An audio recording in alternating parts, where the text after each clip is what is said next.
como estas monjas de estos monasterios de Nuestra Señora del Carmen tienen necesidad de quien algunas dudas de oración las declare, y como le parecía a quien esto me mandó escribir, que mejor se entienden el lenguaje unas mujeres de otras, y con el amor que me tienen les haría más al caso lo que yo les dijese, quien entendido por esta causa será de alguna importancia si se acierta a decir alguna cosa. Y por esto iré hablando con ellas en lo que escribiré. Y es lo que hace la Santa Madre, ir hablando con sus hijas, según va explicando las moradas. Pero es una conversación tan íntima, tan cercana, tan confidencial, que trasciende las páginas del libro y nos hace ver como si ella saliera de esa joya de literatura espiritual que es el castillo interior y se sentara a nuestro lado y fuese explicándonos con esa dulce persuasión maternal de mujer que ella sabe poner en lo que hace y dice, fuese explicándonos el camino de la perfección de quien adentrándose por los vericuetos de su propia alma llega a la meta, que es ese palacio deslumbrante, todo de diamante o muy claro cristal, de infinita hermosura, en el cual se sienta Dios como Rey eterno. Eso es lo que vamos a tratar de hacer estos días. Reconoce, oh alma, tu dignidad. Podríamos decir, parafraseando a San León Magno, en ese sermón de Navidad que leemos en los maitines de Navidad, agnosce Christiane dignitatem tuam, reconoce, oh cristiano, tu dignidad. Hemos sido redimidos, rescatados, comprados con la sangre de Cristo y luego hemos sido hechos recipiendarios de todos los dones, la gracia santificante, los dones del Espíritu Santo, las virtudes teologales y morales y todas sus derivadas. Bueno, la vida de la gracia de Dios en nosotros. Por eso reconoce, oh alma, tu dignidad. No estáis huecos por dentro. Lleváis un tesoro incalculable en vasijas de barro quebradizo, pero es un tesoro. Vamos a mirar de pasearnos estos días por las moradas de ese palacio. No tiene 7, sino 1.000.000, dice la Santa Madre. 1.000.000 de moradas. Y al cabo de la vida tendríamos que haberlas recorrido todas. Es una pena quedarnos, no diremos ya en la cerca del castillo, que ahí por la misericordia de Dios no estamos ninguno de los que estamos aquí, pero quedarnos en las cuartas moradas, en las quintas moradas, en una morada inferior a aquella que supone la unión transformante con Dios, que es por lo menos la sexta, porque entre la sexta y la séptima no hay puerta cerrada, dice la Santa Madre. Llegar al matrimonio espiritual, que es nuestra vocación, vocación celestial, a esto habéis sido llamados, oh almas criadas para estas grandezas y para ellas llamadas, ¿qué hacéis? ¿En qué os entretenéis? Vuestras pretensiones son bajezas y vuestras posesiones miserias, para tantos bienes hechos miserables y pobres, oh miserable gran ceguera de los ojos de vuestra alma. Pues que no nos estemos entreteniendo en bagatelas ni en niñerías, que estamos llamados a eso. No en todas las moradas podréis entrar por vuestras fuerzas, si no os mete el mismo Señor del castillo. Es muy amigo de humildad. Conteneros por tales que no merecéis aún entrar en las terceras, le ganaréis más presto la voluntad para llegar a las quintas. Y de tal manera le podéis servir desde allí, a continuando a ir muchas veces a ellas, que os meta en la misma morada que tiene para sí, de donde no salgáis más, si no fuerdes llamadas de la priora, cuya voluntad quiere tanto este gran Señor que cumpláis, como la suya misma. Que nos meta el Señor en la misma morada que tiene para sí. Si nosotros tuviéramos que visitar a una persona muy principal, que vive en una mansión regia y tiene su sala de audiencias, donde recibe a los visitantes y a nosotros nos dijera, pasa más adentro, y en mi misma sala de estar, en mis habitaciones particulares, podemos tener esta conversación, comprenderíamos enseguida que es una dignación extraordinaria, porque si todos son recibidos en una sala especial para eso, ¿qué tenemos nosotros de particular? Pues así el Señor quiere meternos en la misma morada que tiene para sí. Y en esa morada se puede entrar sin licencia de la prelada. Ahora, cuando ella lo manda, hay que salir de la morada. Eso sí, no eximirse de las obligaciones con pretexto de oración. Almas que no se osan rebullir porque no se les vaya un tantico del gusto, como aquella postulante que entró en un convento y al día siguiente, o a los 2 días, porque yo creo que a las postulantes les dan un tiempecito de vacaciones cuando entran, pero luego dura poco. Cuando se acaban los 8 días hay que ir con todas. Y le dijeron: hermana, después del desayuno, fue la maestra: han tañido, tenemos que ir al trabajo. Y la postulante respondió con el gesto contrariado: ¿cómo que a trabajar? Yo he venido aquí a santificarme. Bueno, pues eso es querer permanecer en una morada que es una entelequia, sin licencia de la priora, saliéndose de la obediencia. Hay una obsesión en todas las obras de la Santa Madre.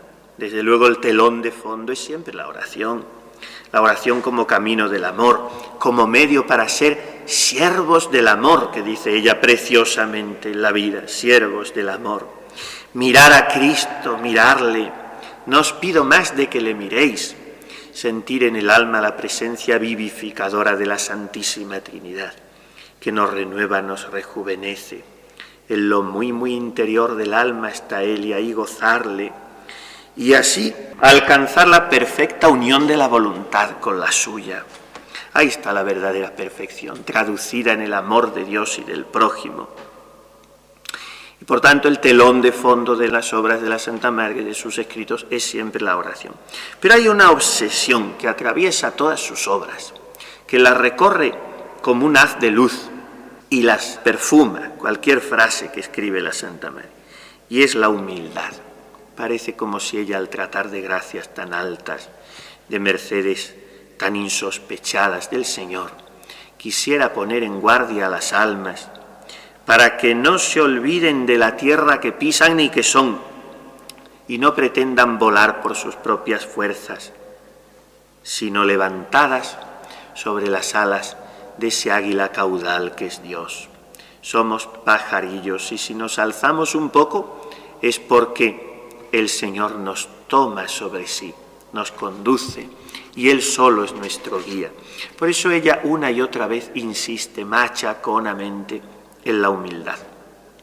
Y cuando se leen las moradas, cualquier otra obra de la Santa Madre, pero parece que en las moradas hay una insistencia particular, se percibe enseguida esa psicología finísima que tenía ella y esa penetración del espíritu humano, porque cuanto más va Teresa tratando de engolosinar a las almas para que busquen un bien tan alto, que dice ella, era mi intento engolosinar a las almas de un bien tan alto.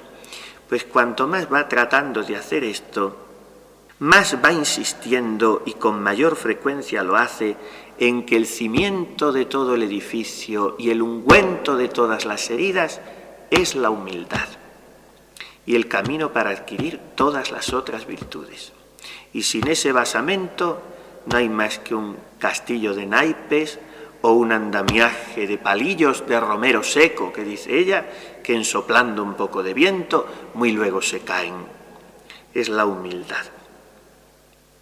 Por eso, al tratar ahora de cruzar el umbral del castillo, de adentrarnos en él, y vamos por eso a vivir una aventura apasionante, entrar en un castillo encantado, buscando al rey, y adentrarnos por sus estancias, sus aposentos, ir siendo saludados de los alcaides y mayordomos y maestresalas, las damas que andan por el castillo, que son las virtudes, hasta que poco a poco, teniendo que trabajar y saltar fosos y pasar incomodidades también, luchas, pero poco a poco vamos adentrándonos hasta llegar a la pieza principal.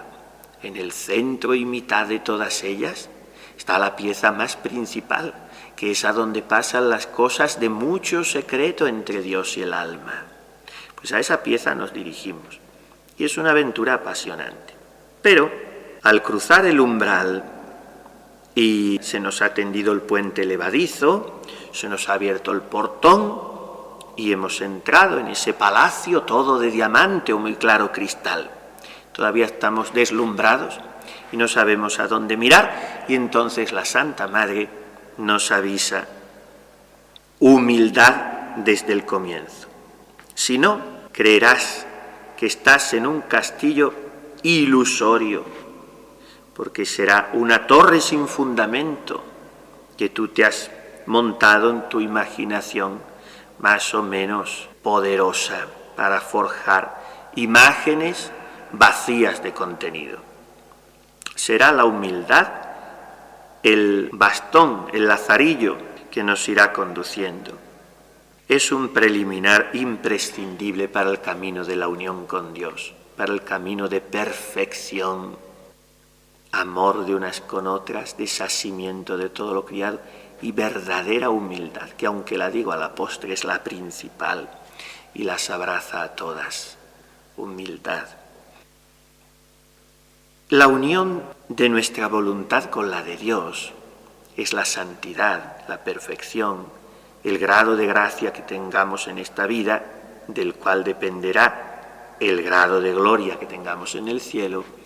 Pues la unión de nuestra voluntad con la de Dios es aquello que describe la Santa Madre deliciosamente como la desaparición del gusano feo y el nacimiento de la mariposica blanca muy graciosa, a la cual hanle nacido alas, dice ella, hanle nacido alas.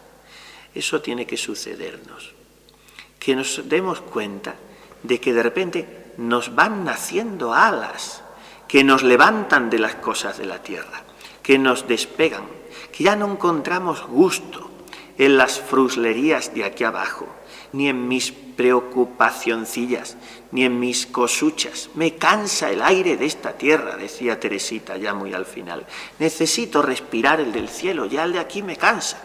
¿Por qué? Porque le habían nacido alas y deseaba volar.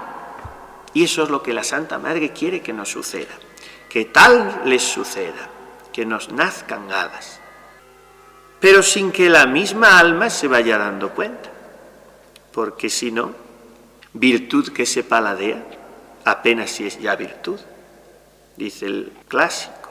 Es un verso del Divino Impaciente. Estoy recordando otro que dice que entre verdad y falsía apenas hay una tilde, y el ufanarse de humilde modo es también de ufanía. De modo que sea una virtud que la misma alma no perciba. Lo que llamaba el Padre Torres la santidad borrada, que la misma alma no se entere. También dice Pemán en ese Divino Impaciente, pone labios de Ignacio, esta cuarteta preciosa, aconsejando a Javier, y le dice: te quiero santo sin tanto engolamiento de voz, te quiero siervo de Dios, pero sin jugar a santo. Naturalidad en la virtud, y que uno no se entere, lo mejor que podemos pedir. Pues eso es lo que la Santa Madre quiere, humildad verdadera. Y son los preliminares que ella pone para la vida de oración y para la vida de la Carmelita, en el camino de perfección. Es la virtud principal, la humildad en cuanto cimiento, en cuanto excelencia. La virtud principal es la caridad, de manera que será la única que permanezca en el cielo. La caridad, aunque yo creo que en el cielo también la humildad, porque si la humildad es la verdad, en el cielo estaremos inmersos en la verdad de Dios. En el cielo habrá una imposibilidad metafísica de vanagloriarse, ni de sentir soberbia, ni orgullo, ni nada, porque estaremos inmersos en Dios. ¿Qué tienes que no haya recibido? El que se gloría, que se gloríe en el Señor. Será lo que viviremos también en el cielo. Pues en cuanto cimiento, es la humildad la que importa. Y es la que tira y da la mano para que vengan las demás. Ya saben, se dice muchas veces que un carro de virtudes tirado por la soberbia va al infierno y un carro de vicios tirado por la humildad va al cielo. Pues el amor de Dios ha sido derramado en nuestros corazones con el Espíritu Santo que se nos ha dado. Ha sido derramado, ha sido dado, se nos ha concedido, se nos ha regalado. ¿De qué nos gloriamos? Si todo es de Dios, dones de naturaleza, de gracia, cualidades de todo género, todo es prestado, todo es prestado. Por eso es tan falso y tan nocivo el incienso de las alabanzas, las adulaciones. Decía Teresita, qué veneno de adulación he visto servir a los superiores. Todo es prestado, y el que se gloríe en el Señor. La caridad que se ha derramado en nuestros corazones, por ser virtud teologal, es infusa y por lo tanto sobrenatural, o sea, por encima de nuestras fuerzas naturales. No nos puede venir de nosotros mismos. Yo no me puedo empeñar en amar, yo no tengo fuerzas para amar. Cuando te vienen personas que están atenazadas, encadenadas por un rencor que no consiguen vencer, o por una pasión de envidia, o por una pasión de otro género más bajo, no pueden vencerla. Entonces yo suelo decir, claro que usted no puede, ni lo intente siquiera porque no puede. Ahora, ore, pídalo al Señor. Entonces sí. Santa Teresita tiene compuesta una oración preciosa para alcanzar la humildad. Y se la hacía rezar a sus novicias todos los días. Hemos de pedirlo.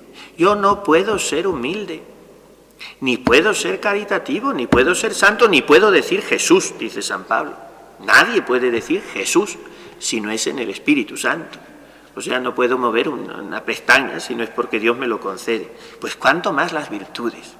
Tenemos que estar muy en guardia con el peligro del voluntarismo, que no es a fuerza de brazos como yo puedo conseguir las virtudes, sino que me las da el Señor. Toda nuestra fortaleza es prestada, dice también la Sagrada Escritura. Y en este sentido, la Santa Madre tiene la obsesión de que no perdamos de vista la humildad. No soy yo con mis propias fuerzas o cualidades o habilidades o conocimientos el que voy desbrozando el camino de la oración, porque ese camino es muy misterioso. Y solo dándonos su majestad la mano es como nos podemos adentrar en sus misterios. Solo con Él. Por eso ella dice que es por lo que muchas almas se quedan no ya en la ronda del castillo, porque esto sería tristísimo e impensable para almas consagradas, ni siquiera en las 3 primeras moradas, que son las moradas todavía de gente mundana, sino que muchas almas se quedan en las 4ª o 5ª moradas, por faltarle humildad. Es estremecedor cuando ella está hablando de las 5ª moradas, que ya son las moradas de la unión y que ya son la entrada en la vida mística, y que muchas almas por infidelidad vuelvan atrás y serán sus postrimerías peores que los principios, según dice el Evangelio, porque vendrá el demonio y encontrando la casa limpia y arreglada volverá con 7 legiones de demonios. Lo más espantoso es la defección de un alma consagrada, no la defección en el sentido de que abandone sus compromisos, su consagración, sus votos o lo que sea, o su sacerdocio, sino el enfriamiento de la caridad de ese alma consagrada. Porque habiendo caído desde una altura tan alta, caerá más bajo del punto en que estaba cuando empezó a subir. Amiche, ad quid venisti, dice nuestro Señor a Judas en el huerto. Amigo, ¿a qué has venido? O sea, ¿hasta dónde has caído? Y el que esté en pie, cuidado, no caiga. Puede sucedernos. La Santa Madre habla de almas de 5ª moradas, que por infidelidad caen muy bajo. Y aquí hay una doctrina que no tendríamos que perder de vista, que a mí me da escalofríos, y que es que por la infidelidad a unas gracias que el Señor nos tenía preparadas desde toda la eternidad, le atamos las manos a Dios y le cerramos el camino para que nos conceda gracias ulteriores que Él tenía preparadas con toda ilusión y había soñado para nosotros desde entonces. De manera que por una infidelidad de hoy yo puedo estar cerrando el camino a una gracia de mañana y puedo estar poniendo un dique para que venga la unión. Por eso la fidelidad a las pequeñas cosas de cada día. Humildad es lo que nos asegura el camino. Humildad. En las quintas moradas, dice la Santa Madre, que son muy pocas las de estas casas que no entran. En las quintas moradas. De manera que una carmelita que se quedara en las cuartas sería un drama, porque no ha entrado en la vida mística. Está todavía ella siendo el agente principal de sus actos, que esa es la diferencia entre la ascética y la mística. Una carmelita siempre se tiene que estar ayudando de medios ascéticos, pero su vida espiritual no puede ser ascética, tiene que ser vida mística, o sea, vida de predominio, si no exclusivo, por lo menos principalísimo, de la acción de los dones del Espíritu Santo en su alma. Y entonces esas almas todo lo que piden lo alcanzan, dice el Santo Padre en la llama de amor viva. Porque es el Espíritu Santo, el agente principal de la actividad de esas almas. Ellas se mueven, hablan, ríen, trabajan, descansan, pero es el Espíritu Santo, vida mística, y eso hasta que no se llega a las quintas moradas no se realiza casi plenamente, porque plenamente en las séptimas. Pero en las cuartas moradas todavía es transición entre ascética y mística, en las terceras pura ascética. Bueno, esto no se puede decir así, afirmar de una manera químicamente pura, porque en todas las moradas hay reminiscencia de las otras. En las segundas moradas puede haber algún destello, algún chispazo de las sextas, y viviendo en las sextas hay cosas de principiantes también. Eso no es todo tan fácil. Dice la Santa Madre que no hay que entenderlas como cosa enhilada, o sea, una detrás de otra, sino como un palmito en círculos concéntricos, ya lo iremos viendo. Humildad, no fiarme de mis propias fuerzas. Y esperanza, que es la virtud mágica que abre la puerta de los secretos de Dios y las intimidades de Dios y los regalos de Dios. No recibimos porque no esperamos. No esperamos porque no nos sentimos totalmente amados de Dios.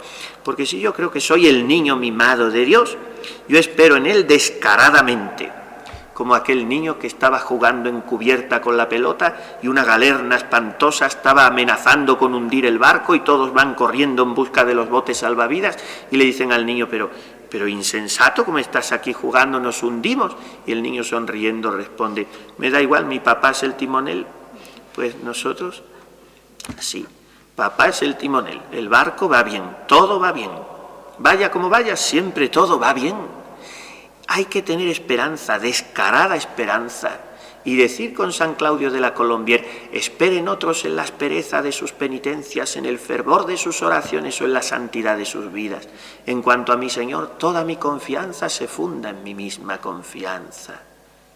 Y lo apoya con un versículo de la Escritura que a mí me encanta.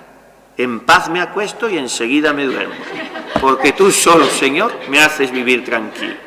Ya está. Es una condición necesaria de la santidad también, el dormirse enseguida. Bueno, a quien Dios se la dé, San Pedro se la bendiga, pero los que nos dormimos enseguida, pues eso nos consuela. Los salmos hablan mucho de eso, y de que Dios lo da a sus amigos mientras duermen. Bueno, pues eso, San Claudio de la Colombière esperaba en su misma esperanza. Por una extraña manera 1000 vuelos pasé de un vuelo, porque esperanza de cielo tanto alcanza cuanto espera. Pasar 1000 vuelos de una vez, acostarme hoy con tales defectos y pasiones dominantes y rastrerías y miserias y faltas de fervor y levantarme mañana sintiendo que me han nacido alas, 1000 vuelos pasé de un vuelo. ¿Por qué? Porque esperanza de cielo tanto alcanza cuanto espera. Ahora, es condición también necesaria de la esperanza la humildad, porque solo espera el que se sabe necesitado, el que recurre a otro para recibir lo que necesita. Ahora, si yo creo que lo tengo todo, no espero nada. Aquí hay una dinámica preciosa de la vida espiritual, la esperanza. Hay un libro que se titula así, de Santa Teresita, La dinámica de la confianza. Y nosotros tenemos que movernos en eso, recibir de Dios.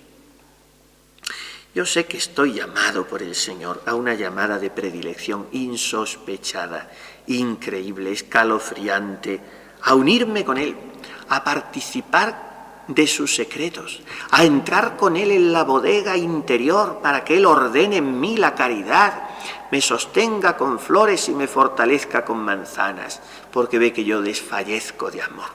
A eso estoy llamado con el Señor. Y sin embargo no llego. ¿Por qué? Porque aun sabiéndolo a nivel intelectual, no me lo acabo de creer a nivel cordial. Y hay en mí como una especie de rémora que me hace pensar que eso es para una determinada aristocracia espiritual de almas selectas y que yo, como soy el que soy, pues con quedarme en una dorada medianía de buena persona, de buena religiosa, de fiel, pero eso de unión transformante traducida al exterior en obras de santidad notorias me asusta un poco inconscientemente. Es una creencia diabólica. Pensar que eso está reducido a un grupito privilegiado. Y también, ¿qué me ocurre? Que creo que eso se puede deber de alguna manera proporcional al esfuerzo que yo ponga en conseguirlo. Y claro, lo estropeamos todo, porque cortamos el camino a la acción omnipotente de Dios, que quiere llegar hasta los últimos resquicios de mi alma. Pero si en ese resquicio estoy metido yo, trabajando, pues el Señor dice, pues adelante, soy como esos niños traviesos que dice el Santo Padre al comienzo de la llama, creo que es, que quieren ir por su paso cuando todavía no saben andar. Y la mamá los está queriendo llevar en brazos y el niño llora y patalea y estorba el camino. Y así somos nosotros tantas veces. Que esperemos todo del Señor. Cuando un alma es así humilde, desposeída de sí, se tiene en nada, piensa que no lo merece, pero no por eso deja de esperarlo, entonces el Señor la levanta, la sienta a comer en su mesa, le parte el pan, se lo da con sus manos, se encuentra el manjar comido y guisado. Como dice Osuna en el abecedario espiritual, dice esta frase de la cual tiene eco la Santa Madre en muchas de sus obras. Sabemos que fue el gran libro que le iluminó su camino interior, el tercer abecedario espiritual. Y dice que esto debe tender la oración, no tanto a prepararnos nosotros la comida en la oración, sino a que el Señor nos dé el manjar y nosotros nos lo encontremos comido y guisado. Estamos llamados a esto. Vamos a echar con seguridad y con firmeza los cimientos de la oración. En el primer capítulo de las moradas, la Santa Madre se detiene con aquella capacidad y aquella fuerza descriptiva imponente que ella tiene, tan cargada de sensibilidad femenina, se detiene en pintarnos ese palacio resplandeciente, maravilloso, cuajado de perlas preciosas, revestido de oro, todo es riqueza en el castillo del alma, donde pasan los grandes secretos entre Dios y su esposa el alma. Este palacio resplandeciente, este árbol plantado en las fuentes de la vida, esta perla oriental donde Dios se deleita. Ella lo hace en el primer capítulo para abrir boca, para engolosinarnos, para entusiasmarnos con las grandezas a que estamos llamados. Pero inmediatamente ya en el segundo capítulo estamos en las primeras moradas, todo lleno de sabandijas y de fieras ponzoñosas y de suciedades, de mundo. Inmediatamente ella empieza a hablar con unos tintes sobrecogedores, con el realismo de quien podía hablar así con toda autoridad, porque había visto el infierno, lo que sería para la Santa Madre ver el infierno. Vi el lugar que por mis pecados el Señor me tenía preparado, dice ella, y sus pecados eran, pues, pasarse una mañana cuidando una uña, pero vamos, tampoco es un pecado espectacular, y tener ciertos escarceos con aquel primo y con aquella amiga casquivana, de la cual la tuvieron que apartar y meterla en las Agustinas de Santa María de Gracia, porque si no, pues a lo mejor se hubiera perdido. Pero en cosas que determinadamente yo conocía que eran pecado mortal, nunca caí, dice ella con toda su humildad en la vida. Si nunca había caído en un pecado mortal, había tenido asimientillos, afectos del corazón, vanidades femeninas, pérdidas de tiempo, frivolillas, superficial, pero no de llamar la atención. Gustaba mucho porque se llevaba a la gente de calle y ella lo explotaba como las mujeres saben explotar eso, ni más ni menos. Pero así pecados mortales de llamar la atención, y dice que le mostró el Señor el lugar que por sus pecados le tenía preparado. Y nosotros, ¿qué habremos merecido? Para pensarlo esto. Si el Señor nos mostrara el infierno, cómo cambia la vida de 3 niños de 7 años y de 8 y de 10, los de Fátima cuando ven el infierno.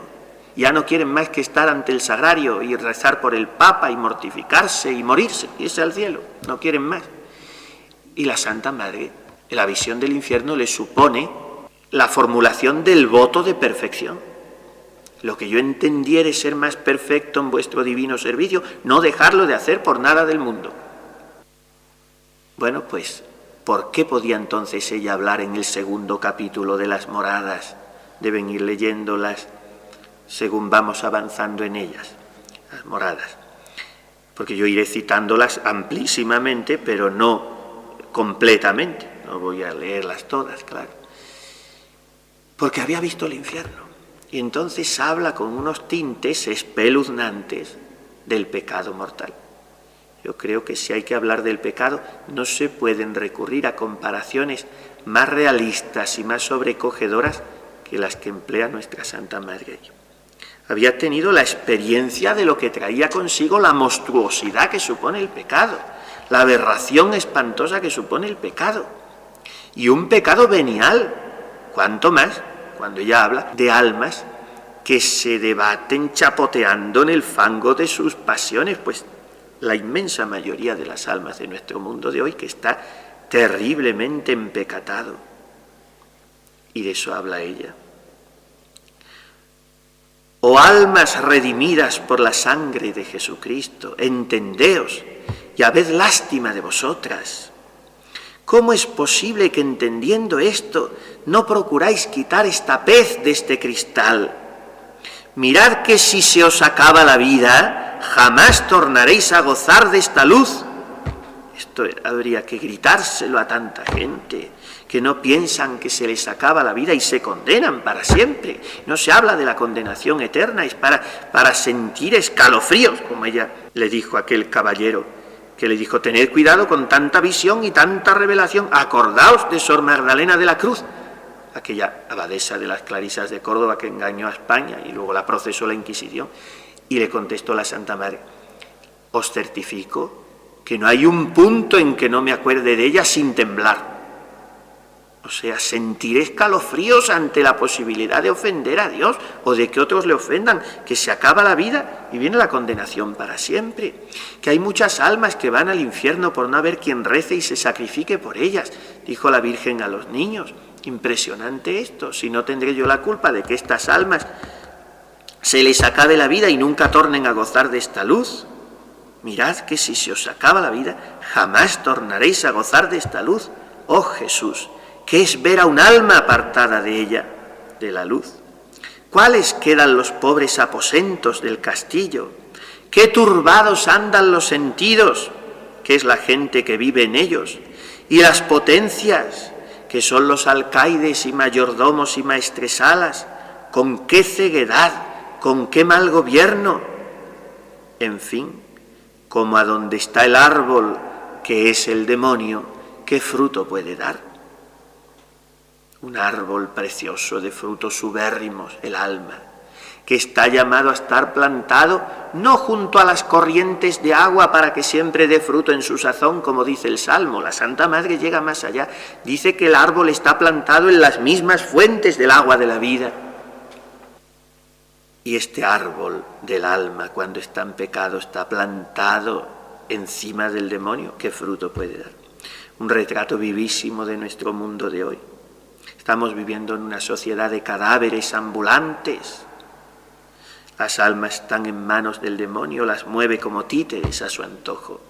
Y el demonio lo que hace es pervertir, confundir, engañar, desencuadernar todo el orden que Dios ha querido establecer en el alma humana. ¿Cómo? Cegando, ensuciando, entenebreciendo, oscureciendo todo aquello que dice el Santo Padre que causan los apetitos, pero que puede ser a diversos niveles.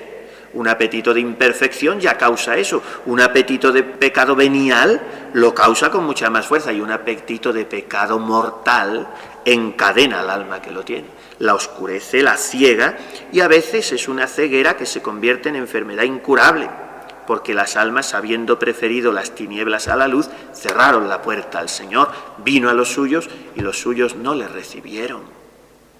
y se cae en esa ceguera.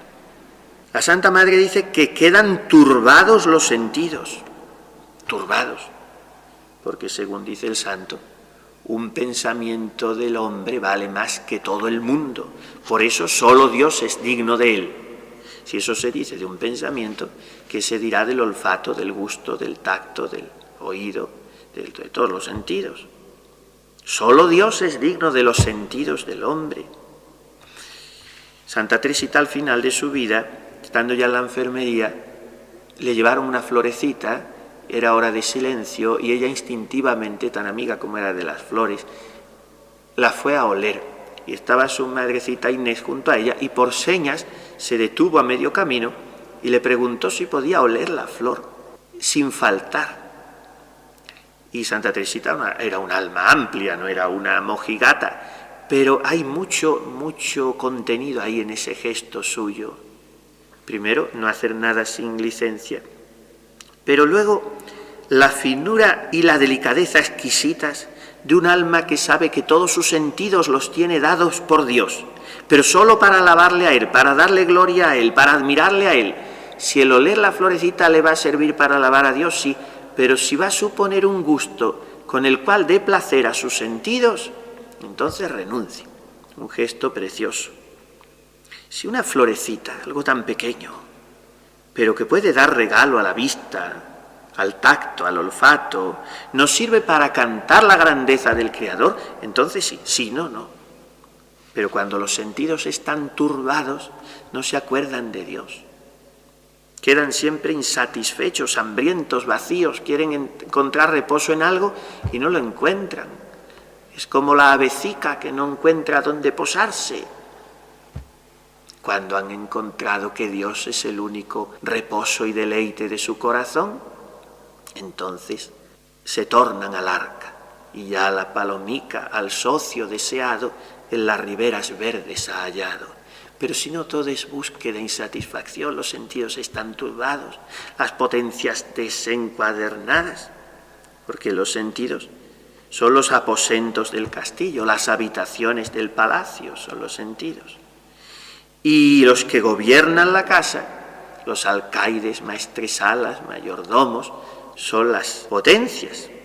La Santa Madre, sin haber estudiado en ningún sitio, tiene un sustrato de formación filosófica muy importante, porque ella hace disquisiciones y diferenciaciones sutilísimas y acertadísimas entre las tres potencias, memoria, entendimiento y voluntad, o la imaginación, o la sensibilidad. Sabe hilar muy fino porque sabe que todos esos personajes entran en juego en esta aventura apasionante de encontrar a Dios en el fondo del alma. Por eso lo importante del conocimiento propio, del cual ella va a empezar a hablar, pero del que nosotros hablaremos en la plática siguiente, porque ya no da más tiempo. Pues los maestresalas del castillo, las potencias, cuanto más ordenadas y gobernadas por el Espíritu de Dios estén, y no por el propio espíritu del hombre, más nos ayudarán a la unión con Dios. Y ahí mira toda la doctrina espiritual del Santo Padre, la purificación de las tres potencias, la memoria solo para Dios, recuerdos solo de Dios, noticias solo de Dios, lo que sea de otra cosa que nos aparte de Él, echarlo fuera. Entendimiento, que solo quepa en Él el conocimiento de Dios, la fruición del gozo de entender un poquito a Dios, y la voluntad, el corazón todo para Dios, fuera afectos terrenos, fuera apegos, fuera apetitos, las tres potencias para Dios. Sobre todo la voluntad, dice la Santa Madre, que es la voluntad la que mantiene la tela. Es una expresión muy bonita, porque ella consuela constantemente a las almas. A los que tienen un entendimiento como caballos desbocados que no pueden hacer oración, a los que tienen una imaginación calenturienta que se les desborda en la oración, a los que se distraen, no os preocupéis, amor y costumbre. No está la cosa en pensar mucho, sino en amar mucho, y ansí lo que más os dispertare a amar, eso haced, que no es otra cosa oración mental a mi parecer, sino tratar de amistad, estando muchas veces tratando a solas con quien sabemos nos ama. No os pido más de que le miréis. Y entonces miraros a Él con unos ojos hermosos y piadosos y llenos de lágrimas, y olvidará sus dolores por consolar los vuestros. Si estáis alegres, miradle resucitado, con qué claridad y con qué hermosura salió del sepulcro. Si estáis triste o con trabajos, miradle a la columna, mire que le mira. Ya está, no hay más. Es la voluntad la que mantiene la tela. Una expresión preciosa que ella entendía mejor que nosotros. En los torneos de caballerías que se organizaban entonces, el principal guerrero que estaba puesto era el que mantenía la tela, o sea, el que hacía que la fiesta no decayese, se empleaba esa expresión. Pues es la voluntad la que hace que no deje de crepitar el fuego de nuestro corazón. No nos preocupemos por ser gente tan pobrecita que tenemos un entendimiento distraído y se nos va todo de la cabeza y no sé hacer oración. No.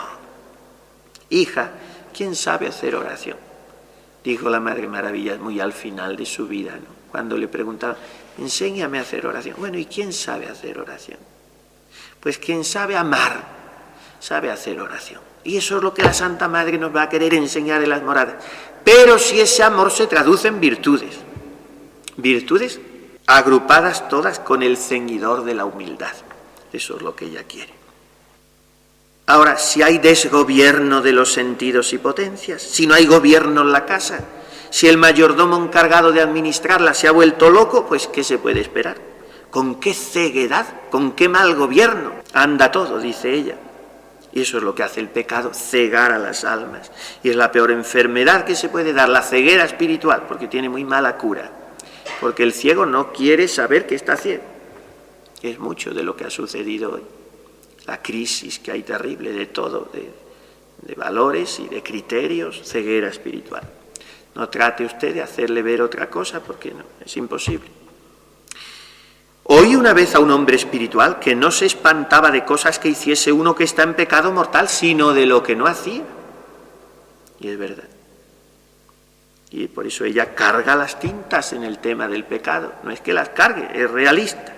Pero para no encoger a almas pusilánimes, un poco proclives a la intimidación, a replegarse temerosa sobre sí misma, a ver peligros en todo, al escrúpulo, entonces ella dice, tornemos ahora a nuestro castillo de muchas moradas.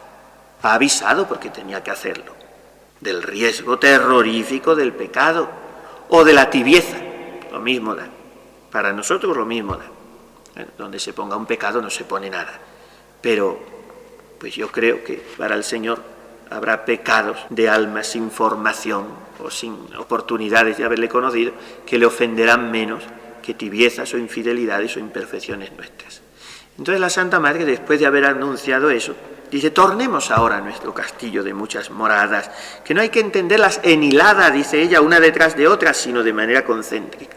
Ella pone la imagen de un palmito del que hay que ir poco a poco quitando las hojas de alrededor, y esta es la labor de la ascesis, quitar apegos, dejar cosuchas en las orillas del camino, y cuando se llega a lo tierno del palmito, hemos llegado a lo tierno del corazón de Jesús y a gozar con él. Ya empieza la mística. En derredor de esta pieza, la pieza central principal, están muchas, y encima lo mismo, porque las cosas del alma siempre se han de considerar con plenitud y anchura y grandeza. Y ya dejamos anunciada la siguiente plática. Considerar las cosas del alma con plenitud, anchura y grandeza. No os dejéis arrinconar el ánima. Amigo es su majestad de ánimas animosas, como vayan con humildad y ninguna confianza de sí, dice ella. Plenitud. El Señor quiere esponjarnos el corazón para hacerlo capaz de los grandes bienes que Él quiere concedernos, porque el corazón del hombre no se conforma con menos que infinito. Nos hiciste, Señor, para ti, nuestro corazón está inquieto hasta que descanse en ti, dice San Agustín. Agrandar la capacidad para poder recibir más. Abre la boca que te la llene, dice el Señor en el Salmo. Considerar las cosas con grandeza es fruto del Espíritu Santo. Le llamamos longanimidad o magnanimidad, grandeza de alma, anchura de alma. Ahora gente que de todo teme, en todo calcula, de todo recela, esas nunca dan un paso. Van siempre andando paso a paso, como dice la Santa Madre, como pollo trabado, no como águilas reales. Y ella nos quiere gente de esperanza descarada, que confiemos ilimitadamente en que el Señor quiere hacer en nosotros filigranas de santidad. Y como puede hacerlas, pues potuit, voluit, ergo fecit, que dice Duns Scoto del dogma de la Inmaculada. Pudo, quiso, luego lo hizo, de la Virgen, hacer la Inmaculada. Y de nuestra santidad se puede decir lo mismo, ojalá se pudiera decir al final de la vida. Dios pudo, quiso, luego lo hizo, porque tú le dejaste. Si no le dejas, aunque Dios pueda y quiera, no lo hará. Por eso anchura de alma. No somos nada, pobres hormiguitas, pero el Señor ha querido plantar el paraíso de sus deleites en nuestro corazón y estamos llamados a gozar de estas grandezas. Yo no he hecho nada, me ha tocado la lotería, pues a disfrutar. Esto importa mucho a cualquier alma que tenga oración, poca u mucha, que no la arrincone ni la apriete.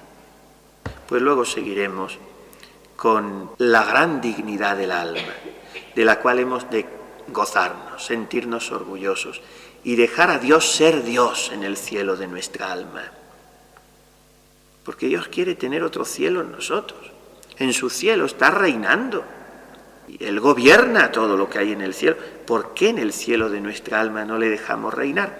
Vamos a dejar a Dios ser Dios y vamos a pedir a nuestra Madre la Virgen que ahora que estamos cruzando el umbral de las moradas, nos haga ensanchar el corazón, nos agrande la capacidad de recibir y haga que lleguemos a la pieza principal, que es a donde pasan las cosas de mucho secreto entre Dios y el alma, para que nos regalemos con Dios y podamos gozar de las delicias de la unión con Él.